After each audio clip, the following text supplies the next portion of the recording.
Good morning class. आज हम लोग भक्तिन के जीवन का चौथा परिच्छेद यानी अंतिम परिच्छेद पढ़ने जा रहे हैं। देखिए क्या होता है लास्ट में भक्तिन के साथ। भक्तिन अब यहाँ इस परिच्छेद से महादेवी जी के यहाँ काम करने के लिए आती है। भक्तिन की वेशभूषा में गृहस्थ और वैरागी का सम्मिश्रण देखकर मैंने मतलब महादेवी जी ने शंका से प्रश्न किया कि क्या तुम्हें खाना बनाना आता है। भक्तिन बड़े ही अच्छी मुद्राओं में अपने मुंह को बना करके अनेकों मुद्राओं में घुमाते हुए उत्तर दिया, ये कौन सी बड़ी बात है। लोकल लैंग्वेज का इस्तेमाल किया और क्या क्या बनाना जानती है, बड़ी आसानी से बताया। क्या रोटी बनाए जानी थे, दाल रांध ले थे, सब्जी भाजी छौंक सके थे और बाकी कर रहा। भक्ति ने कहा मुझे रोटी बनाना आता है, दाल बनाना आता है, सब्जी बनाना आता है और क्या बनाना चाहिए। खाना बनाना मुझे आता है। दूसरे दिन भक्तिन का अपॉइंटमेंट हो गया महादेवी जी के यहाँ, उन्होंने रख लिया। दूसरे दिन तड़के ही सिर पर कई लोटे औंधाकर उसने मेरी धुली हुई धोती जल के छींटे से पवित्र करके पहना। दूसरे दिन उसने सुबह उठ करके सबसे पहले स्नान किया। स्नान करने के बाद महादेवी जी ने जब देखा वो गंदी धोती पहनी हुई थी, उन्होंने अपनी धोती दिया पहनने के लिए, तो उसने उसमें भी गंगा जल के छींटे डाले, पवित्र किया, फिर उसको पहना। पहनने के बाद उसने क्या किया कि धोती जल के छींटों से पवित्र करके पहना। पूर्व के अंधकार और मेरी दीवार से फटते हुए सूर्य पीपल का 2 लोटे जल से अभिनंदन किया। सूर्य देव को जल दिया और पीपल के पेड़ में जल चढ़ाया। अभिनंदन किया। 2 मिनट नाक दबाकर जप करने के उपरांत 2 मिनट तक नाक दबा करके कोई मंत्र जाप करती हैं। इसके बाद क्या करती हैं, कोयले की मोटी रेखा यहाँ पर कुरीतियों को अनेकों ऐसी रीतियाँ जो पहले गांव में हुआ करती थी, गांव के लोग प्रायः इन प्रचलित प्रथाओं को मानते हैं। ठीक है, क्या किया, कोयले की मोटी रेखा अपने साम्राज्य की सीमा निश्चित कर चौके में प्रतिष्ठित हुई। कोयला लिया, उससे एक रेखा खींच दिया कि इसके अंदर मैं रहूँगी, महादेवी जी इसके बाहर रहेंगे। ठीक है, वो किचन में प्रवेश करती है। तब मैंने समझ लिया कि इस सेवक के साथ टेढ़ी खीर है। महादेवी जी पढ़ी लिखी, इन प्रथाओं को न मानने वाली महिला थी। उन्होंने समझ लिया इस सेवक के साथ रहना आसान काम नहीं है और बड़ी टेढ़ी खीर है। अपने भोजन के संबंध में नितांत वीतराग होने पर भी मैं पाक विद्या के लिए परिवार में प्रख्यात हूँ और कोई भी पाक कुशल व्यक्तियों का क्या बात पर भूखा मरना स्मरण हो आया और भक्तिन की शंका को दृष्टि खींची हुई रेखा के सामने दुर्लभ हो उठी। निरुपाय अपने कमरे में बिछौने में पड़कर नाक के ऊपर खुली हुई पुस्तक स्थापित कर मैं चौके में पीढ़े पर आसीन अनाधिकारी को भूलने का प्रयास करने लगी। लेखिका ने सोचा कि मैं चौके में जाने की बात ही भूल जाऊँ। वो अपने कमरे में पुस्तक लिए हमेशा बैठी रहती थी। उन्होंने कहा कि अब मुझे बस अपने काम, क्योंकि पाक विद्या में काफ़ी कुशल थी लेखिका और उनके परिवार वालों को काम के चलते, चूँकि वो प्रोफेसर भी थी, तो काम के चलते प्रयाग महिला विद्यापीठ प्रयागराज की महादेवी वर्मा जी प्रोफेसर थी। तो उन्होंने कहा कि काम के चलते मैं परिवार वालों का ध्यान अच्छे से नहीं रख सकती थी, इसलिए मैंने सोचा कि खाना बनाने के लिए किसी को रख लूं। लेकिन अब आगे क्या होगा, असमंजस में पड़ जाती हैं वो। आगे क्या कहती हैं वो, भोजन के समय जब मैंने अपनी निश्चित सीमा के भीतर निर्दिष्ट स्थान ग्रहण किया, भोजन के समय कोयले से खींची हुई रेखा के बाहर जब वो पहुंचती हैं, तब भक्ति ने प्रसन्नता से लबालब दृष्टि, बड़ी खुश महादेवी जी को देख करके लबालब दृष्टि से क्या करती है, आत्म तुष्टि से अप्लावित मुस्कुराहट के साथ मेरी फूल की थाली में 1 अंगुल मोटी गहरी काली चित्तीदार 4 रोटियां रखकर उसे टेढ़ी करके दाल परोस दी। पर जब उसने चाह पर तुषारापात करते हुए जैसे मैंने रुआसे भाव से कहा, यह क्या बनाया है, तब वह अद्भुत हो रही। भक्तिन महादेवी वर्मा जी की थाली कैसे लगाती हैं। फूल एक मेटल होता है, उसकी थाली का इस्तेमाल करती हैं। पहले लोग पीतल फूल की थाली में ही खाना खाया करते थे।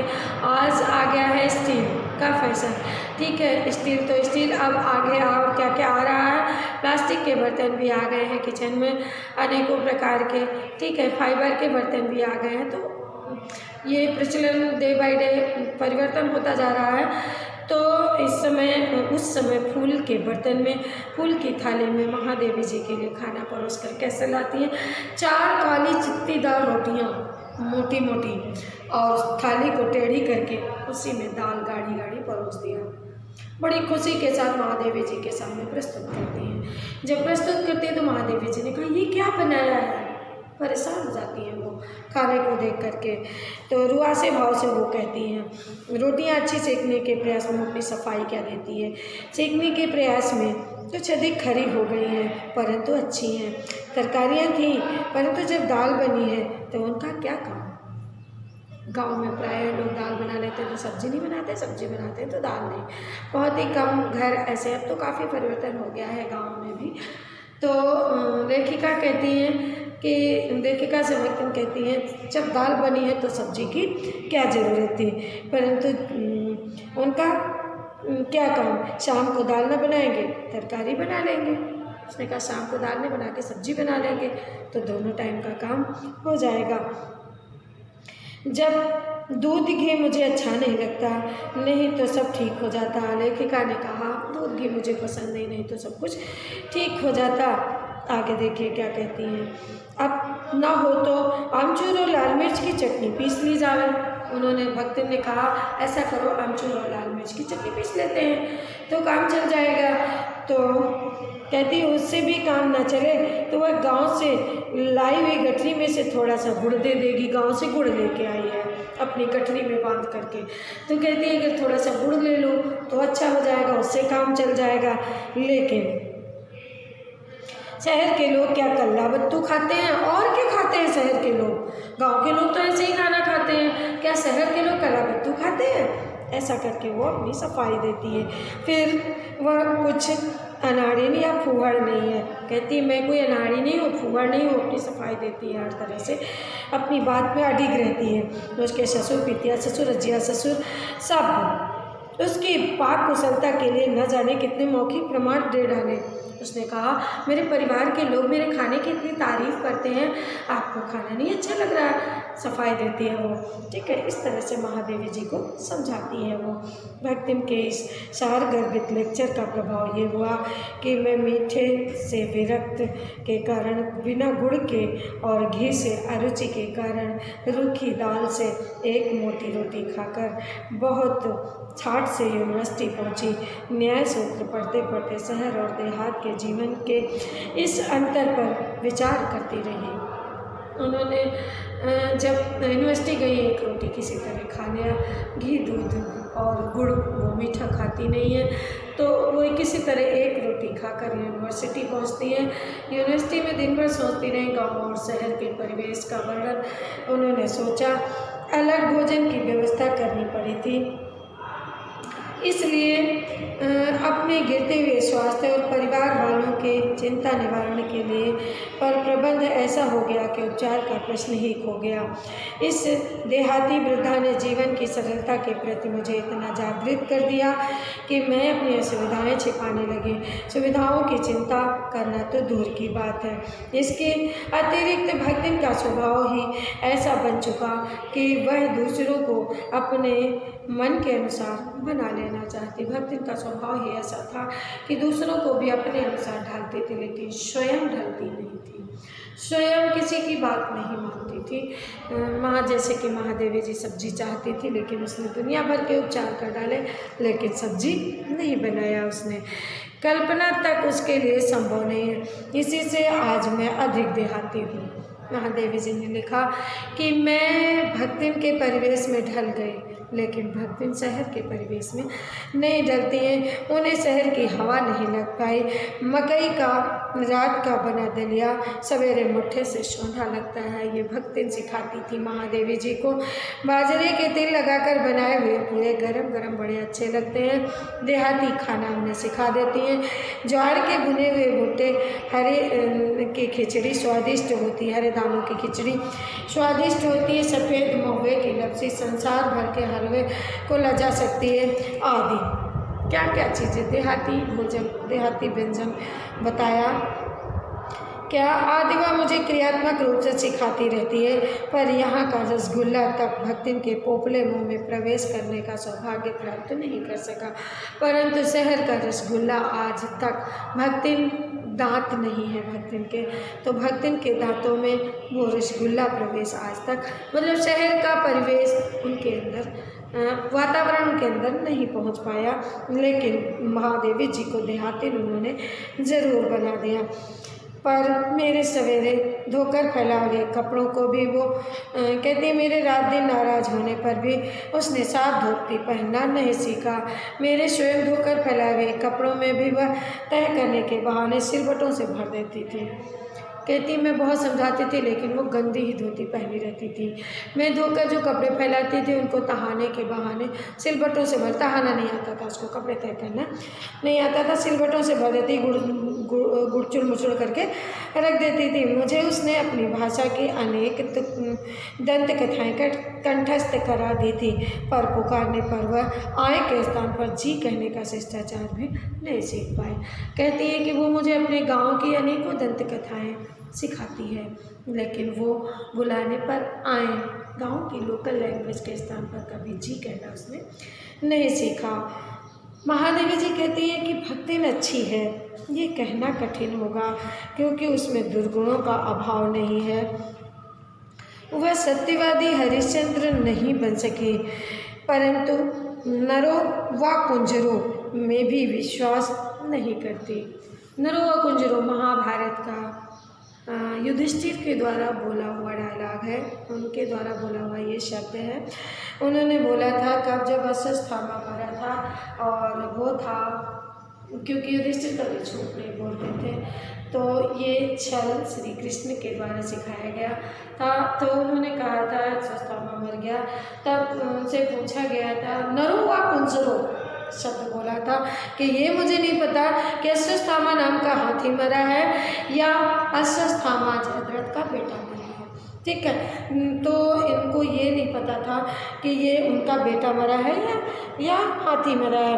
उन्होंने नरों व कुंजरों कह करके, यानी कि ठीक उसी प्रकार से भक्तिन अपनी बात को स्पष्ट कर देती हैं, अपनी बात को बनाने में माहिर है, अपनी बातों को अपनी झूठ बात को भी वो सच सिद्ध कर देती हैं, जिस प्रकार युधिष्ठिर ने नरों व कुंजरों का सहारा लिया था। विश्वास नहीं है, यह रहस्य भी भक्तिन जानती हैं, परंतु जब उस संबंध में किसी के संकेत करते हैं वह उसे शास्त्रार्थ के लिए चुनौती दे डालती हैं, जिसको स्वीकार करना न किसी तर्क शिरोमणि के लिए संभव नहीं है। ये उसका अपना घर ठहरा, पैसा रुपया जो इधर उधर पड़ा देखा संभाल कर रख देती हैं और कहती हैं कि क्या ये चोरी है। उसके जीवन का परम कर्तव्य मुझे प्रसन्न रखना है। महादेवी जी के घर में जो भी पैसा रुपया उसको मिलता था उठा करके मटकी में छुपा कर रख देती थी। पूछने पर कहती थी ये मेरा घर है और मैं हर तरह से अपने सेवक को खुश रखूं, ये मेरा परम कर्तव्य है। मतलब उनका पैसा रुपया रख देती थी, उसको चोरी नहीं समझती थी। जिस बात से मुझे क्रोध आ सकता था उसे बदल कर इधर उधर करके बताना क्या झूठ है। इतनी चोरी, इतना झूठ तो धर्मराज महाराज में भी होगा, नहीं तो वे भगवान जी को कैसे प्रसन्न रख सकते, संसार को कैसे चला सकते थे। श्री कृष्ण के लिए यहाँ पर ये बात कही गई क्योंकि उन्होंने ही सिखाया था नरों व कुंजरों कहने के लिए। उन्होंने कहा इतनी बात तो महाराज, इतने सत्यवादी हरिश्चंद्र भी इतना झूठ बोलते थे, उनका प्रमाण देती है, शास्त्रों का प्रमाण देती है। तो मैं अगर अपने मालिक को खुश करने के लिए, क्योंकि युधिष्ठिर ने श्री कृष्ण को खुश करने के लिए ऐसा किया था, तो कहती है मैं अपनी मालकिन को खुश करने के लिए अगर थोड़ा सा झूठ का सहारा लेती हूँ, अगर उससे उन्हें कष्ट नहीं होता है तो ये कोई बुराई नहीं है। इस तरह से वो अपनी बात को सिद्ध करती है। शास्त्र का प्रश्न भी भक्तिन बड़ी सुविधा के अनुसार सुलझा लेती है। मुझे स्त्रियों का सिर उठाना अच्छा नहीं लगता है। मैंने भक्तिन को रोका। उसने अकुंठित भाव से उत्तर दिया कि शास्त्रों में लिखा है। कौतूहलवश मैंने पूछा कि क्या लिखा है। तुरंत उत्तर मिला कि तीर्थ गए मुड़ाए सिद्ध। मैं प्रयागराज में हूँ, इसलिए बाल में मुड़ा सकती हूँ। तीर्थ जाने पर बालों को सिर को मुड़ाना चाहिए। महादेवी जी चुप हो जाती हैं। उसके तर्क के आगे जब शास्त्रों की तुलना करने लगती है, वो शास्त्रों के उदाहरण देने लगती है, कौन से शास्त्र का रहस्यमय सूत्र है वो पूछती है, तो उसने तुरंत बता दिया कि तीर्थ गए मुड़ाए सिद्ध। ये जान लेना मेरे लिए संभव ही नहीं था। मैं हार कर मौन हो रही। भक्तिन का चूड़ा कर्म संस्कार हर बृहस्पतिवार को दारिद्र्य नापित के गंगा जल से धुले हुए उत्तरे द्वारा यथाविधि निष्पन्न होता रहा। महादेवी वर्मा जी के यहाँ हर बृहस्पतिवार को भक्तिन का चूड़ा कर्म संस्कार होता था। कैसे होता था? वो जो उस तरह जिससे वो अपना मुंडन कराती थी, उसको गंगा जल से धुल करके तब कराती थी। इस तरह से वो, पर वो मूर्ख है या विद्या बुद्धि का महत्व नहीं जानती, ये कहना असत्य है। कहती हैं वो मूर्ख है या विद्या का ज्ञान नहीं है, उसको ये कहना असत्य है, क्योंकि वो बड़े बड़े शास्त्रों का प्रमाण देती है, उसको सब कुछ मालूम है। अपने विद्या के अभाव को वह मेरी पढ़ाई लिखाई पर अभिमान करके भर देती है। वो अपने आप को अनपढ़ नहीं समझती। वो कहती है कि मैं नहीं पढ़ी हूँ तो क्या हुआ, मेरी मालकिन पढ़ी लिखी हैं, तो जब वो पढ़ी लिखी हैं तो मैं भी पढ़ी लिखी हूँ। वो उनको अपने साथ शामिल कर लेती है। एक बार जब मैंने सब काम करने वालों के अंगूठे के निशान के स्थान पर हस्ताक्षर लेने का नियम बनाया, तब भक्ति बड़े कष्ट में पड़ गई कि अब क्या होगा। सबका अंगूठे का निशान लग रहा है, उनको पढ़ाया जा रहा है, तो मैं कैसे अंगूठे का निशान लगाऊंगी, क्योंकि एक तो उनसे पढ़ने की मुसीबत उठाई नहीं जा सकती थी, दूसरे सब गाड़ीवान दाइयों के साथ बैठकर पढ़ना उनकी वयोवृद्धता का अपमान था। एक तो उनसे पढ़ने लिखने का काम इस उम्र में हो नहीं सकता था, दूसरी बात ये उनके लिए अपमान था। तो अतः उसने कहना आरंभ कर दिया कि हमारी मालकिन तो रात दिन की तबीयत में गड़ी रहती हैं, अब हमहू पढ़े लागत तो ये घर गृहस्थी को देखे सुने। अपनी लोकल लैंग्वेज में वो ऐसे बोलती है कि हमारी मालकिन तो रात दिन किताबें ही पढ़ती रहती हैं, अगर मैं भी पढ़ने लगूंगी तो ये घर गृहस्थी कौन देखेगा, इसलिए मेरे लिए पढ़ना लिखना ये प्राप्ति की चीज़ है। तो पढ़ाने वाले और पढ़ने वाले दोनों पर तर्क का ऐसा प्रभाव पड़ा कि भक्तिन इंस्पेक्टर के समान क्लास में घूम घूम कर किसी के ई की बनावट, किसी के हाथ की सुंदरता, किसी के बुद्धि की मंदरता पर टीका टिप्पणी करने का अधिकार पा गई। इंस्पेक्टर की तरह क्लास रूम में घूमती थी। जब सभी घर के नौकर का पढ़ाई लिखाई करना सीख रहे थे तो वो घूमती थी, किसी की आई देखती थी, किसी का हाथ चलाने का तरीका, उस पर टीका टिप्पणी करने लगी। खुद पढ़ी लिखी नहीं है लेकिन उस पर टीका टिप्पणी करती है। उसे तो अंगूठा निशानी देकर वेतन लेना नहीं होता था, इसी से बिना पढ़े ही वह पढ़ने वालों की गुरु बन बैठी। बिना पढ़े लिखे ही पढ़े लिखों की गुरु बन बैठी। वह अपने तर्कहीनता के लिए भी प्रमाण खोजने के लिए पटु है। अपने आप को महत्व देने के लिए ही वह अपनी मालकिन को असाधारणता देना चाहती है, परंतु इसके लिए भी प्रमाण की खोज ढूंढ आवश्यक हो उठती है। तमाम प्रमाण देने लगती हैं और इसके लिए भी खोज चालू कर देती हैं, प्रमाण देने के लिए भी। इसलिए एक बार जब मैं उत्तर पुस्तकों के चित्रों को लेकर व्यस्त थी, तब भक्तिन सबसे कहती घूमती, वो बेचारी तो रात दिन की तबीयत में झुकी रहती हैं और तुम पीछे घूमती फिरती रहती हो, चलो तनिक हाथ बटाए। सभी लोगों से कहती थी हमारी मालकिन रात दिन किताबों में गड़ी रहती हैं, किताबें ही उनके सामने होती, थक जाती हैं, चलो तुम लोग इधर उधर घूमती रहती, थोड़ा सा हाथ बटा लो उनका तो उनका काम थोड़ा कम हो जाए। अतः उन्होंने अपनी असमर्थता प्रकट कर भक्तिन से पिंड छुड़ाया। उन्होंने भक्तिन से पिंड छुड़ाया क्या, बस इसी प्रमाण के आधार पर उसकी उन लोगों ने कहा हम तुम्हारी मालकिन का काम नहीं कर सकते, तो अपना पिंड छुड़ाया भक्तिन से। तब उन लोगों ने कहा अतिशयोक्तियाँ अमर बेल से फैलने लगी। अब तो मालकिन के लिए उसकी अतिशयोक्तियाँ, बातों को बढ़ा चढ़ा कर कहना उसकी फिलॉसफी में आ गया था। उसकी मालकिन जैसा कोई काम नहीं जानता है, इसी से तो बुलाने पर भी कोई हाथ बटाने की हिम्मत नहीं रखता है। ऐसा कहने लगी। हमारी मालकिन जितनी समझदार, जितनी पढ़ी लिखी है, उतना कोई नहीं है, उनका कोई हाथ तक बटाने की हिम्मत नहीं रखता है। ऐसी ऐसी बातें भक्तिन कहने लगी अपनी मालकिन के विषय में। धन्यवाद बच्चों।